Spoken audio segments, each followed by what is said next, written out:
Jennifer, welcome. Thank you so much for having me. I am so excited for many different reasons, but primarily because I have a picky eater in my house, and you right now are the guru to go to on picky eating. Yeah, well, thanks. You know what? Don't ask me about picky eating at a party because all of a sudden you might find yourself in like a 30-minute conversation. Excuse me. I have a 4-year-old right now, and I was thinking about you earlier, and I wish that across the globe we could have a little camera into lots of houses at dinner time, because I think that there are millions of parents all over the world Hmm. who are asking the exact same question, which is, what do I do? Where Yeah, do where do we even start, Jennifer? it's so true. I mean, you spend this time making a meal, then you put it on the table and your child goes, I'm not going to eat that. You're like, what do you mean you're not going to eat that? Tell me more. It's disgusting. Well, you just ate it last week. It's disgusting. And with that look of like, how could you have done this to me? Clearly, you Yes. don't love me. You don't love me. You must hate me. And also, now I'm hungry and I don't have dinner. So, I mean, I get it. It could be so Totally. painful. I feel like you've been looking into my house, Jennifer, because that is exactly what happens. I've just worked all day, then spent, I don't know, half an hour, 45 minutes on a meal, and then there's just full on war in our house. It's the Yeah. best. It's totally understandable. And for any parents out there, like so many families come across these things. And, this is one of my specialties. Um, and my kids still do this. They don't care. They don't care what I do.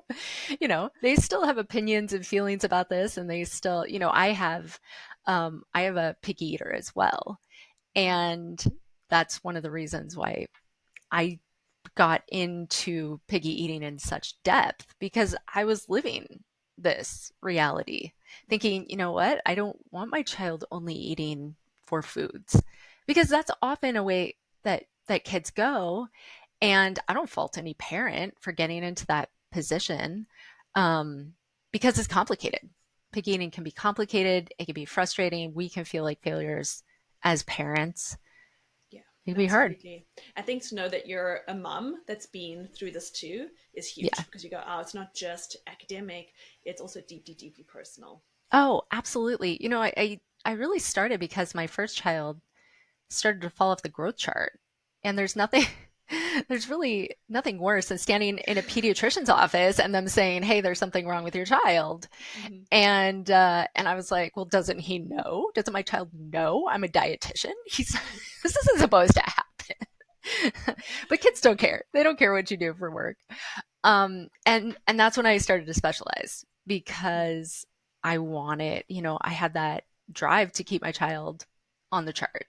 And then of course the next child was a picky eater, and I just learned, feeding kids is tricky.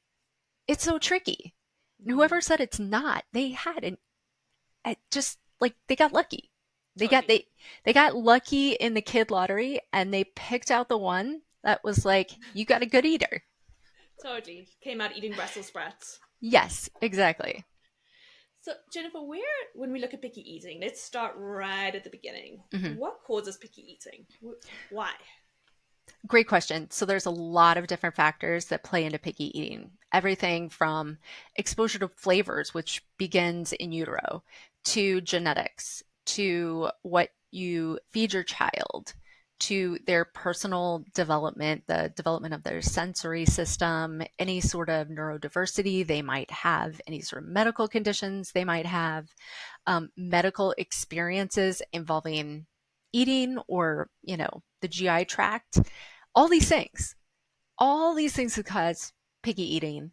And we really kind of have to dig through a lot of these things because society, or many societies, tell us if you have a picky eater, obviously you've done something wrong. Mhm. It's poor parenting. I just got a DM today on Instagram, and someone said, you know, my friend's child has X and is an extreme picky eater. And I've always wondered, is that because of X or is it because of poor parenting?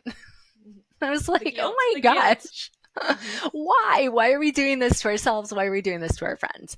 It's not just um it's not just like, hey, you could have done something differently.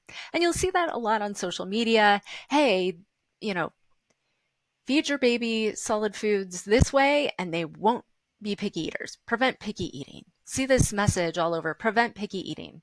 Hmm. Well, there are things you can do certainly to reduce picky eating.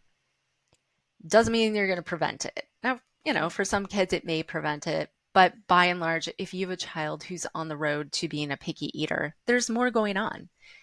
There are things inside them that they're having to overcome that you can't even necessarily see.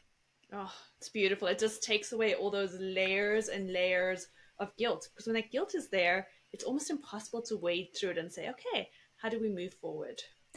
Absolutely. I completely agree. And I always tell parents, so in our picky eating program, we tell parents, look, you can't help your child if you're feeling really guilty.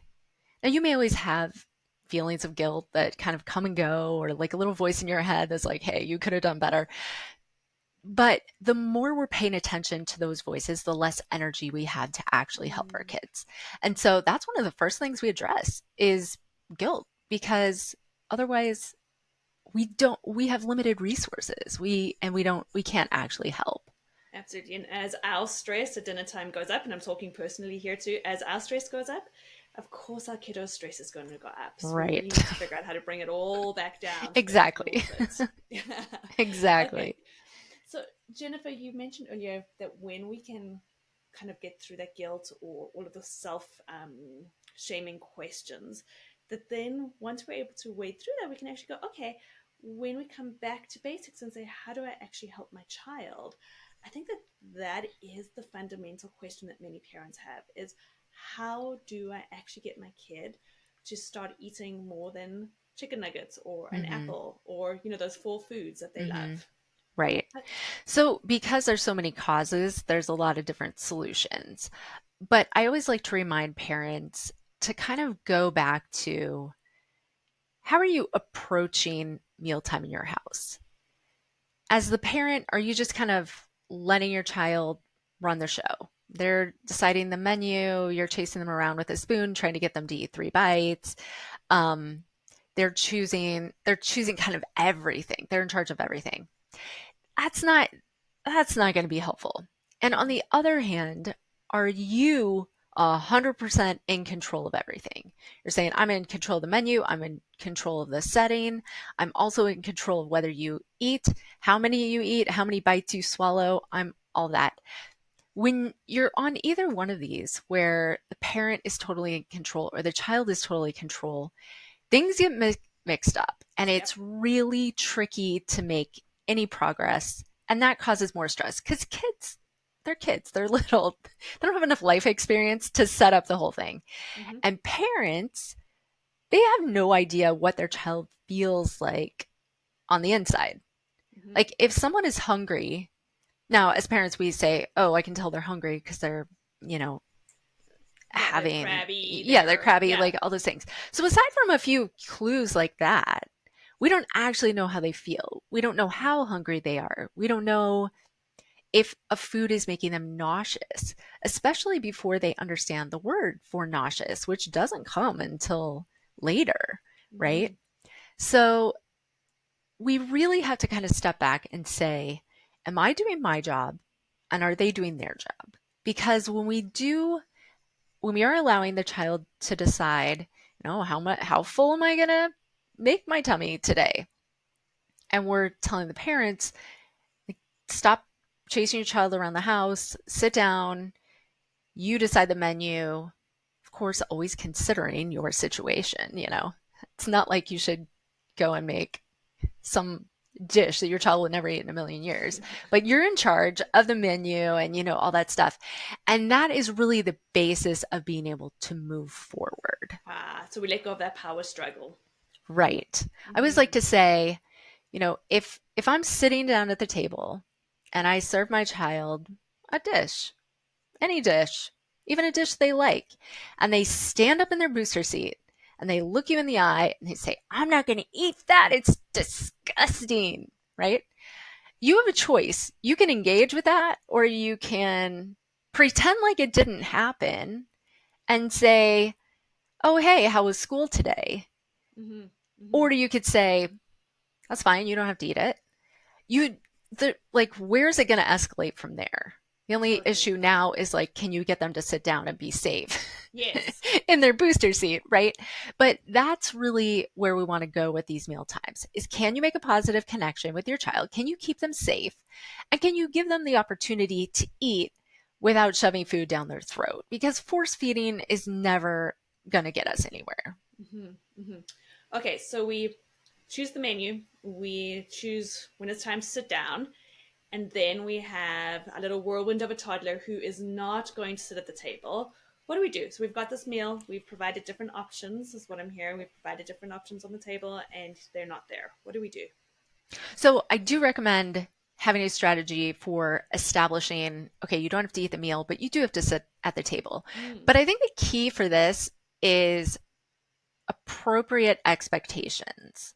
So at Kids Eat in Color, we have a team of professionals who, bring different expertise to different topics we talk about. And our child development specialist, who's worked with kids for, like 17 years, she always says the developmental like attention span for children is often a lot less than you think. And while you might be able to increase a child's attention span, time to sit at the table, you often can't start at their max attention span. Mm-hmm. So, one of the recommendations that we have is you start by having your child sit at the table for like a minute or two. Or if your child is, pick 1 minute per year of age, it doesn't really matter what it is. It's just, it's not very many minutes. And when they sit down, then you kind of say, hey, here's a visual timer or here's a sound timer, whatever you're going to use Mm-hmm. to help them sit down. And then when it rings or when the timer runs out, they can get down. But Mm. they had that success of sitting at the table for a Beautiful. minute. Mm-hmm. Now, if you have the kid with a short attention span, I am sad to say you may only get 4 minutes. Oh, so I have two very active, exciting boys, and we got up to 15 minutes. And I cannot tell you how, how proud of myself I was. And that's where we stayed for years. We could succeed at 15 minutes, but we could not succeed at 20 minutes or 25 minutes. Now, Yep. sometimes they did sit that long, but that was the amount of time where it was like, hey, you don't have to eat, but you just have to come and sit at the table for this amount of time. And that often gives kids enough structure to say, well, okay, if I have to sit here anyway, Mm. maybe I'll eat because it turns out I am hungry. Mm-hmm. And even though you're not making me eat, your eating looks really good when it's on your plate and it looks good when you're eating it. So, okay, maybe I'll try it. But that's their win. Mm-hmm. That's not Absolutely. your win. Your win is putting the food on the table. Yeah, that's coming from like an internal locus of control versus me saying you will eat this, otherwise you're going to bed. Yeah, because I mean, when does that work? Oh, yeah, absolutely never. Parents always say, is my child a picky eater or are they just being stubborn? And I like to remind parents that picky eating is often a safety behavior. So it's something they're doing because there's some uncomfortable thing that they are experiencing in relation to eating. So I don't know if think about a food that you really don't like and think about if somebody put a big plate of that in front of you and said, you have to eat that or you can't get down. Yeah, That's an uncomfortable completely. experience for anyone. I don't even want to be in that situation. So when you think about a child doing that who has a lot less skills than an adult, they're being picky because they don't want to have that negative experience. They're not being stubborn, although they are stubbornly like protecting themselves, right? And when you also kind of there's newer research exploring um, different temperaments of kids who are picky eaters, different uh, kind of ways of processing the world. How is this affecting picky eating? And it turns out it does. It does affect picky eating a lot. So you do have these kids who they have less flexibility and executive function in their brains, and they are less likely to be adventurous with their eating because guess what? Eating is very unpredictable, Hmm. especially Hmm. to a person that hasn't had a lot of experience with eating. Hmm. Hmm. Absolutely. I mean, I'm just imagining for myself with the skills that I have, if somebody put a huge plate of beetroot in front of me, how would I respond? And then I think about my 4 year old. There's no positive outcome to a situation where she's lost all control and I've put something in front of her that she just isn't comfortable with. Right. Mm-hmm. Right. And that's why I was, one of the things that I always recommend to families, always make sure you have something on the table that's familiar that your child usually eats. I always say usually because we're talking about kids, and like I said, they will have loved banana. Love, love, love, love, love, love, love banana. And then you serve them banana one day and they look at you, they say, "How dare you? Why did you give me a banana?" And you're like, "But I thought it was your favorite fruit." And they're like, "No, I just have to tell this quick story. Recently, so I've served eggs fairly frequently for their entire childhood, and all of a sudden my son said, "I don't like eggs." First, in my mind, I was like, not fair. This is not Mm-hmm. fair. But I said, okay, well, you don't have to eat it. There's also toast for breakfast. I don't like eggs, but I continued to put a little bite of egg on his plate because he would often eat one bite. So I want to keep this regular. I don't want him to suddenly become very picky about eggs, even if he doesn't eat them, Mm-hmm. except for, maybe a bite. All of a sudden, one day I make eggs and I give his brother a large plate of eggs because all of a sudden that child is now eating like a football player and eggs. Like, I want 8 eggs. Like, how's that possible? Yeah. You're a third Yeah. of the size of me. And the other son who doesn't like eggs comes up to me crying and says, "Why did you give him eggs and not give me any Oh. eggs?" And I was like, "Well, I didn't think you were going to eat a lot of eggs." And he's like, "I love eggs." And I almost fell You're on the like, floor dying because I was like, "You've been telling me every time I've served eggs for the past several months that you don't like eggs. mm-hmm. And now you love Now eggs. we love eggs. And I don't love you because I didn't give you enough eggs." I love it. I love it. Tell me, they make no sense. So when they come to a meal, they need to have foods that they're familiar with that they usually like. Mm-hmm. Mm-hmm. Are they always going to like it? No, but at Yeah. least you try. At least you tried. I love it. So let's say we get them to come and sit at the table for however long, 5 minutes. Let's say that's our attention span, and they don't eat. Then what? If you're a responsive parent who is kind of tuned into their child, cares about your child, you probably have an eating routine where they have a meal, then they have a snack, and these things are kind of part of your daily life. We have snacks around these times or at these points of the day, and we have meals at these other times. Your child knows that. Mm-hmm. So let's say they don't eat, and I really deeply believe children should be allowed to choose to not eat if they're Mm-hmm. not hungry, or let's say they don't even like it. Okay, you have another meal or a snack coming, and it's predictable and they know it's coming, and you don't have to force them because certainly there's meals where I sit down and I'm not that hungry, Mm-hmm. but then I'll be very hungry for the next meal. Kids are the same way. So maybe they weren't hungry, maybe they only ate 2 bites, but then at the next meal or snack, they may catch up, they may eat a lot.